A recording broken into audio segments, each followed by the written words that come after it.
কারণে ঢাকা কলেজে তেমন একটা আসা যাওয়া হতো না। অনেকদিন পরে এসেছিলাম ঢাকা কলেজে, আজকে আবার নতুন করে এসেছি।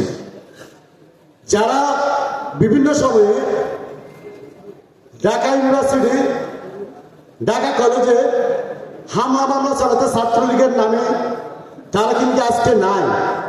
আজকে যাদের উপর হামলা চালানো হইতো তারাই কিন্তু আজকে এখানে বসে আছে। যারা সন্ত্রাসী কার্যক্রম কায়েম করেছে তারা কিন্তু আজকে নাই। 2018 সালে কোটা সংস্কার আন্দোলনের সময় 8 এপ্রিল আপনাদের মনে আছে, ঢাকা বিশ্ববিদ্যালয়ে কোটা সংস্কার আন্দোলনকারীদের উপরে কি পরিমাণ নৃশংস হামলা চালিয়েছিল। ঢাকা বিশ্ববিদ্যালয়ে বিসির বাসভবনে আগুন দিয়েছিল। বেশিরভাগ ছাত্রলীগের নেতা ছিল ঢাকা কলেজের ছাত্রলীগ। তারা এখান থেকে ভাড়ায় গিয়ে বিসির বাসভবনে আগুন দিয়েছিল। 2018 সালে 23 জুলাই আমি নিজে ছাত্রলীগের হামলার শিকার হয়েছিলাম টিএসসিতে।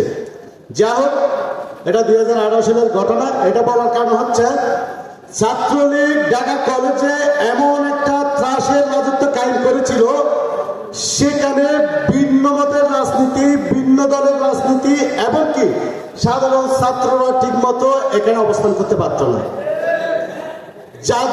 তাদের নৃশংস হামলার শিকার হয়নি, নির্যাতনের শিকার হয়নি, যারা একটু তাদের বিরুদ্ধে কথা বলেছে তারা ক্যাম্পাস ছাড়া হয়েছে। আজকে জুলাই গণ অভ্যুত্থান পরবর্তীতে ছাত্রলীগ নিষিদ্ধ হয়েছে। জুলাই গণ অভ্যুত্থানের পক্ষগুলো আজকে এই ক্যাম্পাসে অবস্থান করছে। আপনাদের কাছে বিনীত অনুরোধ, দেশে যে সকল জুলাই গণ অভ্যুত্থানের রাজনৈতিক দল আছে নেতৃত্বে, তারা বড় বড় নেতারা যে যাই করুক না কেন, আমরা যারা ক্যাম্পাস ভিত্তিক ছাত্র সংগঠন আছেন তাদের সম্পর্কটা যেন ঠিক থাকে। আমরাও যদি বিভাজন হয় তাহলে সাধারণ শিক্ষার্থীরা কোনোদিন সুফল পাবে না। সুফল পেতে গেলে আমাদেরকে ঐক্যবদ্ধ থাকতে হবে। দেশে প্রত্যেকটা ক্যাম্পাসে আমাদের সাথে একে অপরের ছাত্র সংগঠনের যারা ছাত্র সংগঠন আছেন এবং রাজনৈতিক ছাত্র সংগঠন আছেন, কৃষি সংগঠন আছেন, তাদের সাথে ভালো সুসম্পর্ক থাকতে হবে।